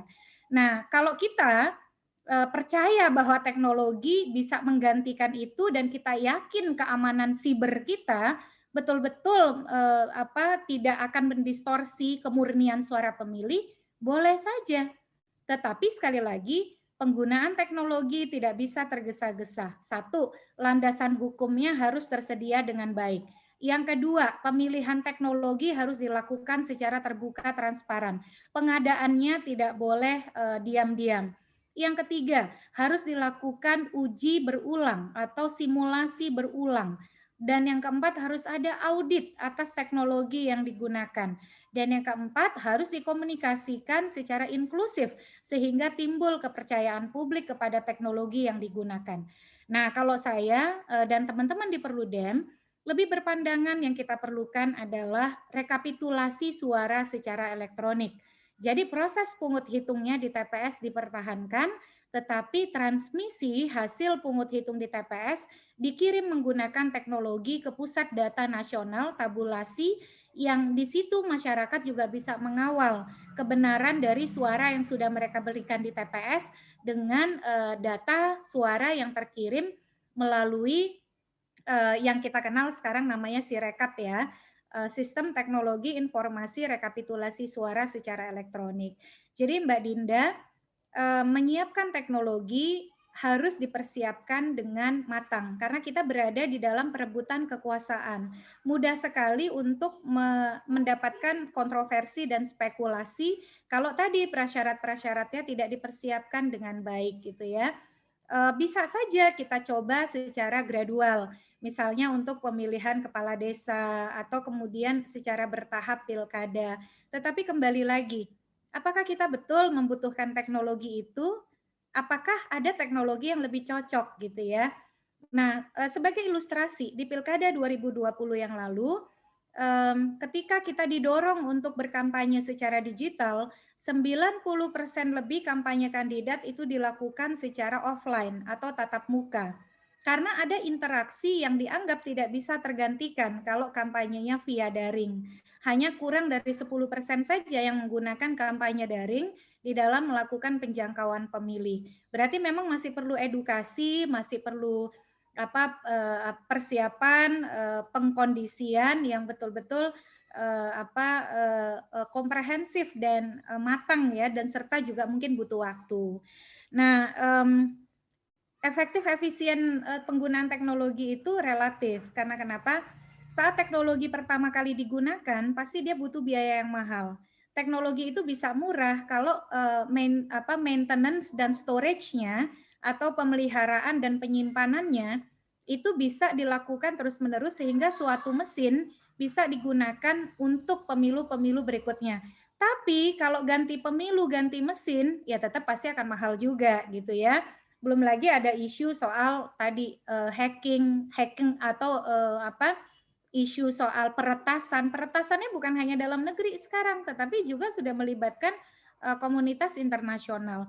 Jadi saya tidak menolak soal e-voting, tapi kalau bagi saya saat ini yang lebih cocok untuk Indonesia itu adalah teknologi untuk rekapitulasi suara secara elektronik. Negara-negara yang menggunakan pemungutan suara secara elektronik untuk pungut hitungnya itu lebih banyak negara-negara yang kecil ya. Tadi Estonia itu penduduknya cuma 800.000 untuk menggunakan hak pilih. Kalau India itu dia memakai EVM, electronic voting machine. tetapi pemungutan suaranya tidak serentak 1 hari. India itu menghabiskan kurang lebih 27 hari untuk pemungutan suara. Jadi pemungutan suaranya tidak serentak satu negara, tetapi bergantian. Hari ini negara bagian ini, besok negara bagian mana, mesinnya dipindahkan, didistribusikan, dan hasil suaranya disimpan dalam chip gitu ya. Chip itu yang akan dihitung nanti ketika tiba hari penghitungan suara secara nasional. Yang berikut ya saya kira Pak Arief ya, soal kendala Sirekap. Ya memang tadi penghitungan suara, rekapitulasi suara secara elektronik masih banyak kendala. Misalnya untuk akses masuknya yang jaringan terkendala karena belum semua daerah di Indonesia itu sudah mendapatkan jaringan internet yang baik, pelatihan petugas, lalu sistemnya sibuk karena akses yang terlalu tinggi, dan seterusnya. Jadi masih banyak yang memang harus kita lakukan perbaikan dan penguatan pengaturan di masa yang akan datang. Kayaknya beberapa hal kenapa pilkada tetap di 2020, tadi alasan-alasannya sudah saya sampaikan, termasuk juga konsekuensi kerangka hukum yang tidak berubah gitu ya, itu juga tadi sudah saya sampaikan. Terima kasih Mas Torik. Ya, terima kasih Mbak Titi. Mungkin terima kasih atas jawabannya Mbak Titi terhadap beberapa pertanyaan tadi. Mungkin untuk mengingatkan teman-teman semua ya, jadi Advokat Konstitusi ini bersama Profesor Nikmatul Huda sedang bagi-bagi buku. Nah, caranya ini cukup gampang. Jadi tetap pantau terus acara bedah buku ini sampai selesai, terus nanti screenshot layar saat diskusi. Kalau bisa ada fotonya, ada fotonya yang upload. Nah, terus posting di IG masing-masing. Jangan lupa tag Advokat Konstitusi dan beberapa teman. Jadi harus tag Advokat Konstitusi sama teman-teman dekat. Mungkin juga tag, nggak perlu teman sih, mungkin pacar atau doi atau gebetan, atau mungkin yang dipuja secara rahasia. Nah, terus tulis captionnya yang kamu dapatkan dari kegiatan bedah buku ini. Nah, caption terbaik, paling menarik akan mendapatkan buku Pilkada Serentak, Hubungan Pusat dan Daerah dan Kebijakan Penanganan COVID-19 karya Profesor Nikmatul Huda. Jadi jangan sampai ketinggalan, mumpung ada bagi-bagi buku, kapan lagi kan. Nah mungkin untuk termin kedua ya, kita karena keterbatasan waktu mungkin akan saya pilih 2 penanya saja, karena kalau 3 mungkin terlalu banyak. Jadi 2 penanya saja, terus nanti bisa dijawab oleh para pembedah dan kita cukupkan. Nah, ini pertanyaan selanjutnya ini ada dari Mas Raul Nardo dari KPP Pratama Kisaran. Ada Mas Raul Nardo? Mas Raul? Ini kalau teman-teman di sini ada yang mendengarkan suara kereta api lewat, mohon maaf ya, karena saya kebetulan tempat tinggalnya itu di pinggir rel, di pinggir rel kereta. Jogja. Mungkin Mas Raul Nardo ada, kalau tidak ada mungkin saya bacakan saja. Mas Raul tidak ada ya? Oke, saya bacakan aja kalau gitu. Ini sebenarnya pertanyaan ditujukan kepada Profesor Nikmatul Huda. Mungkin nanti juga bisa diberikan tanggapan. Tapi kalau kita lihat dulu pertanyaannya. Mengenai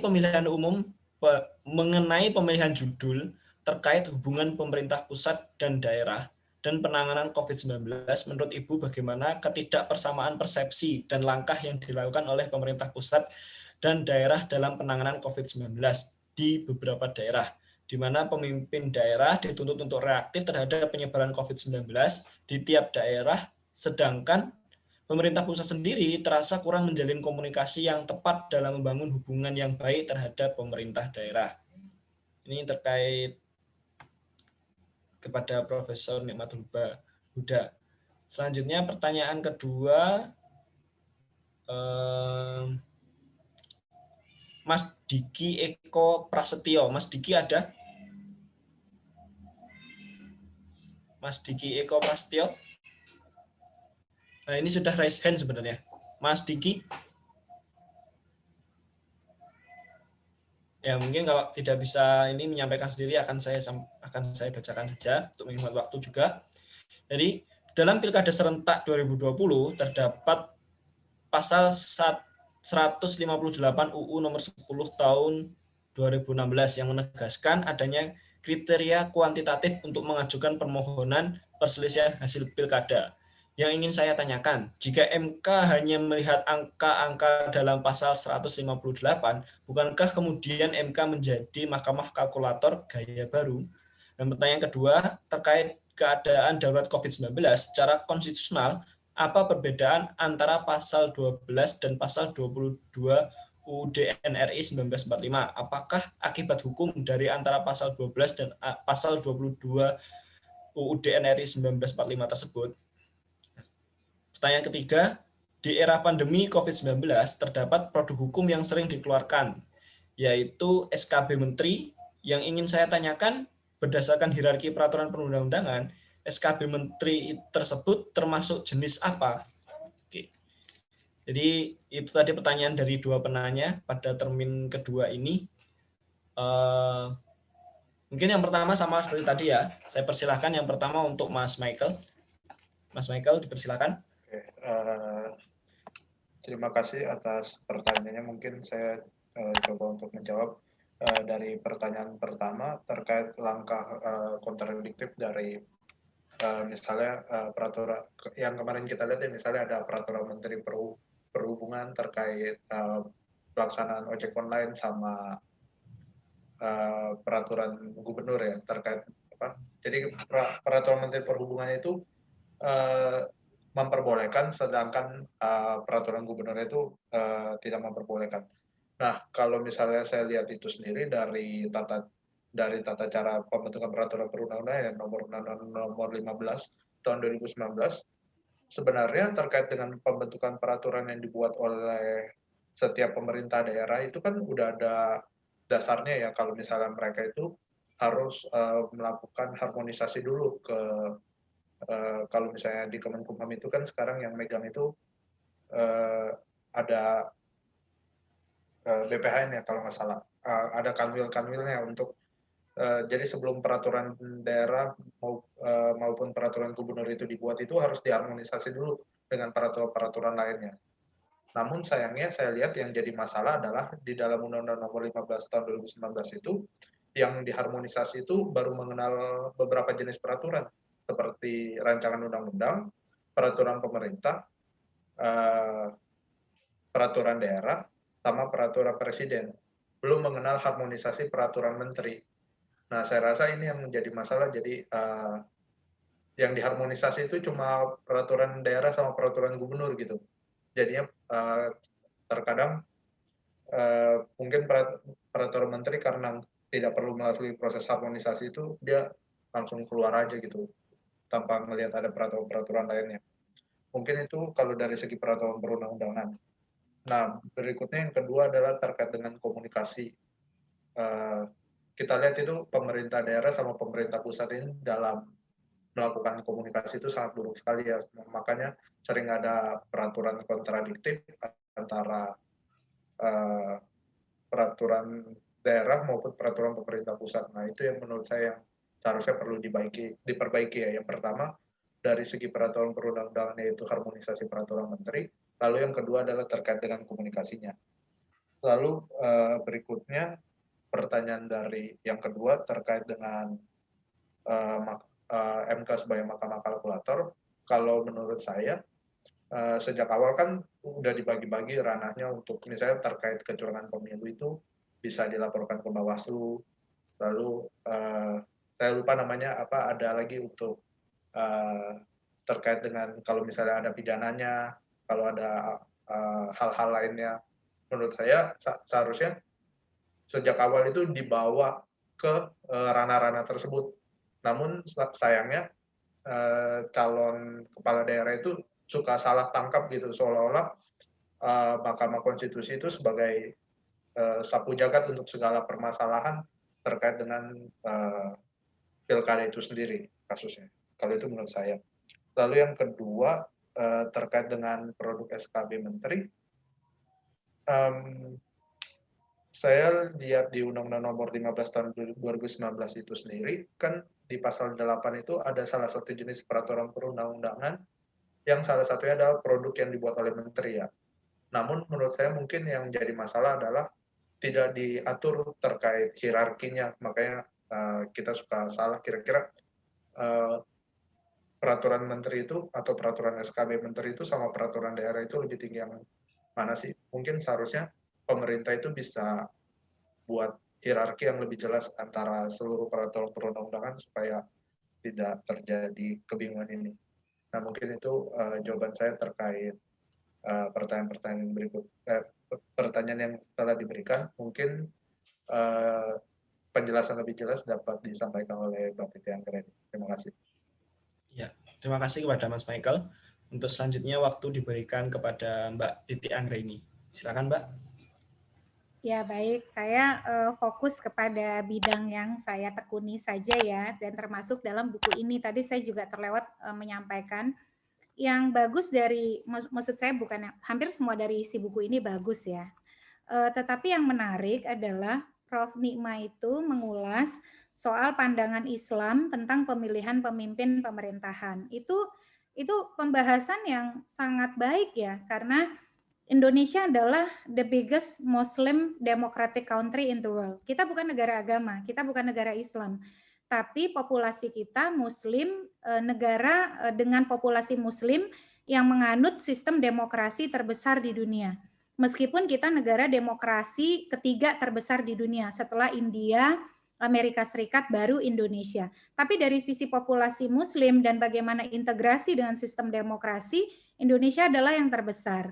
Dan ketika ada bahasan tentang pandangan Islam tentang pemilihan pemimpin pemerintahan dan dibedah misalnya soal konsep musyawarah, persamaan, keadilan, tanggung jawab pemerintah, itu menjadi serta kebebasan untuk memilih gitu ya. Itu menjadi refleksi terutama bagi Muslim di negara ini bahwa mekanisme demokrasi yang diberikan melalui demokrasi elektoral atau pemilihan langsung itu melekat suatu tanggung jawab di mana sekali lagi selain hak yang kita dapat, kita juga perlu memastikan hak itu betul-betul tersalurkan kepada pemimpin yang bisa memberikan keadilan kepada masyarakat gitu. Jadi ini bagus di dalam halaman 77 ini Prof. Nikma membahas soal perspektif Islam tentang pemilihan pemimpin dan itu memperkaya gitu ya, apalagi di tengah situasi pandemi kita bertaruh kepentingan dan juga keselamatan untuk menyelenggarakan sebuah proses pemilihan yang sebenarnya dalam tren global itu anomali gitu. Kalau di negara lain misalnya Korea Selatan itu pandeminya diturunkan dulu, baru mereka berpemilu. Sementara kita berpilkada ketika tren pandeminya angkanya sedang tinggi-tingginya. Ada negara yang seperti kita, yaitu Amerika Serikat. Tetapi Amerika Serikat, kenapa mereka tidak mungkin menggeser hari pemungutan suaranya? Karena hari pemungutan suaranya itu ada di dalam konstitusi mereka, bahwa pemungutan suara Amerika Serikat diselenggarakan setiap hari Selasa, minggu pertama bulan November. Nah, ini yang berbeda dengan Indonesia. Kalau hari, waktu, dan tanggal pemungutan suara untuk pilkada itu diputuskan oleh KPU.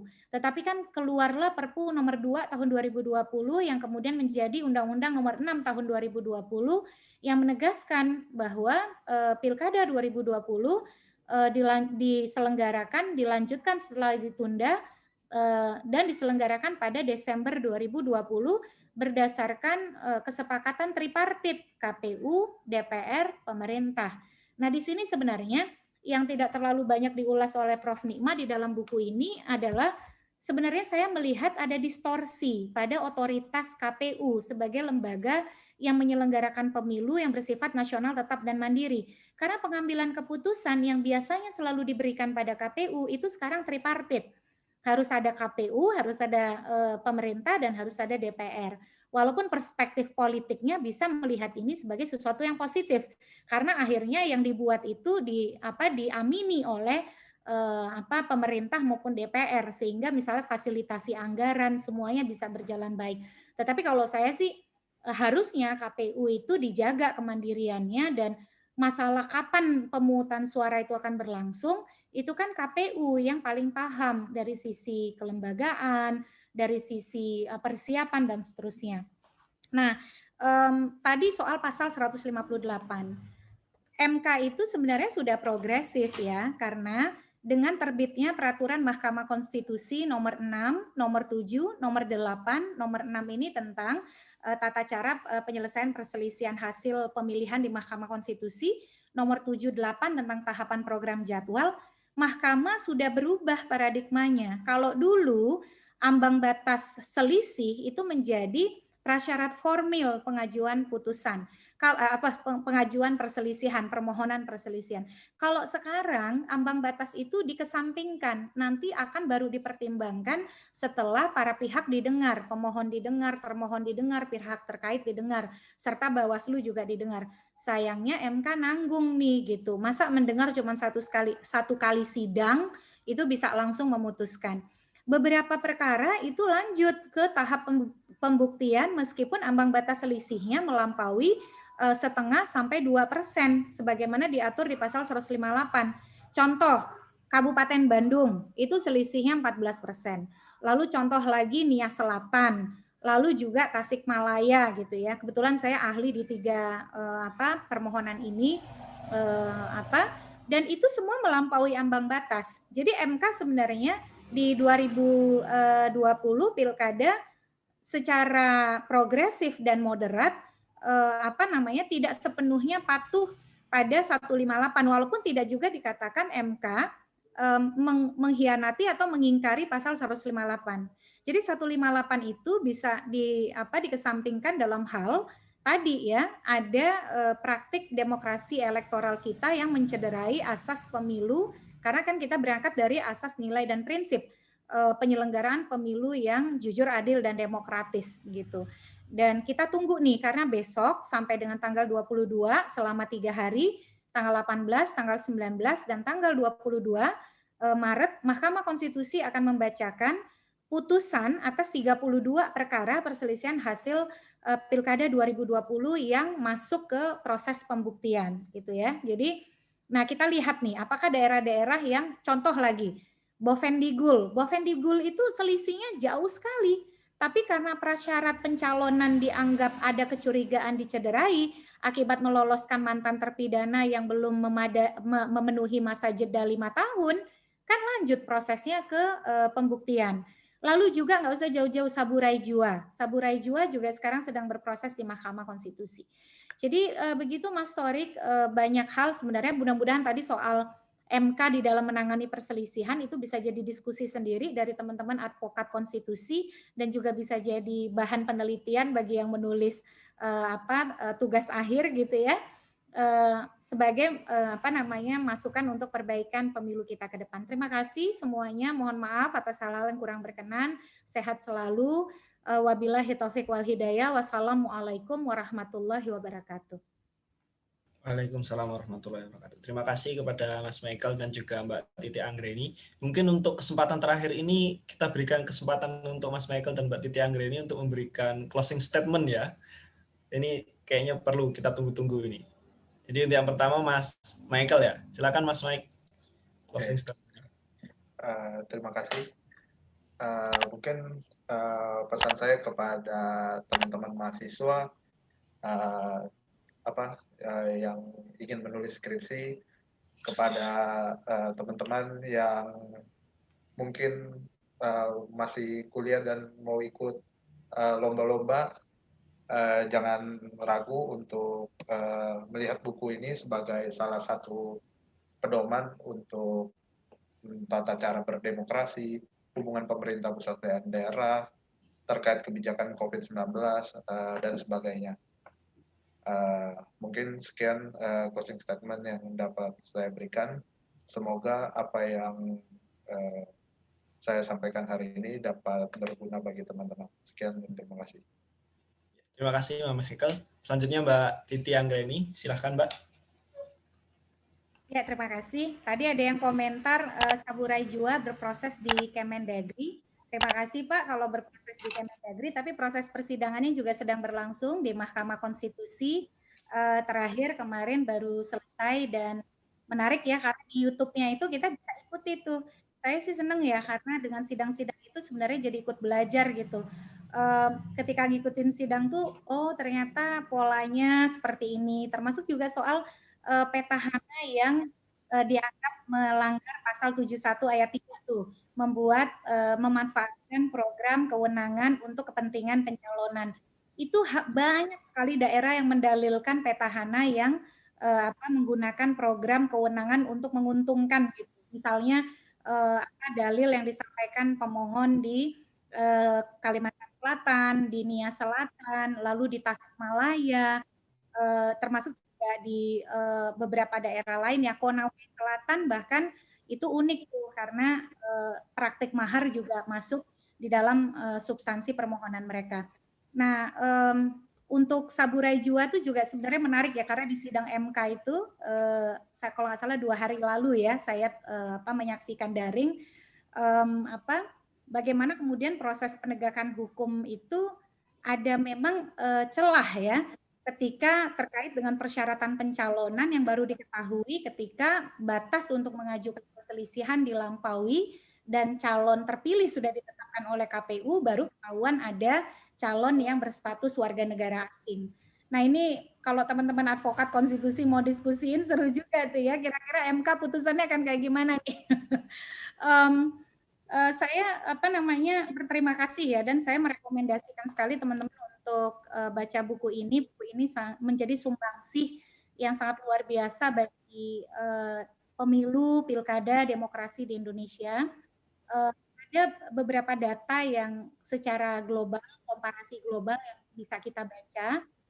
Di website Ludem itu kami berkolaborasi dengan International Institute for Democracy and Electoral Assistance merekam data penyelenggaraan pemilu dan pilkada di seluruh dunia di masa pandemi. Jadi itu juga bisa jadi tambahan referensi dalam perspektif globalnya. Nah, yang lain-lain, saya kira studi soal kepemiluan itu masih sangat perlu untuk terus dikembangkan. Kita lebih butuh banyak tulisan, penelitian, riset yang membahas soal pilkada dan pemilu di negara kita. Mudah-mudahan ini terus menjadi kontribusi bagi teman-teman ya yang sedang studi di dalam penguatan praktik berdemokrasi kita.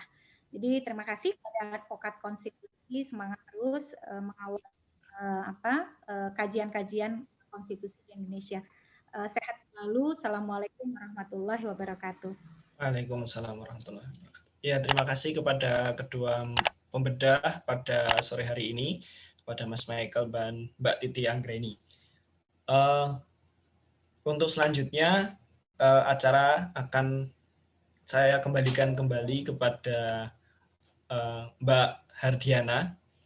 Perlu kita ketahui juga Mbak Hardiana ini merupakan constitutional content creator aktif di Advokat Konstitusi. Juga Mbak Hardiana ini merupakan anggota dari Lembaga Riset dan Debat di UIN Wali Songo, Semarang. Kepada Mbak Hardiana,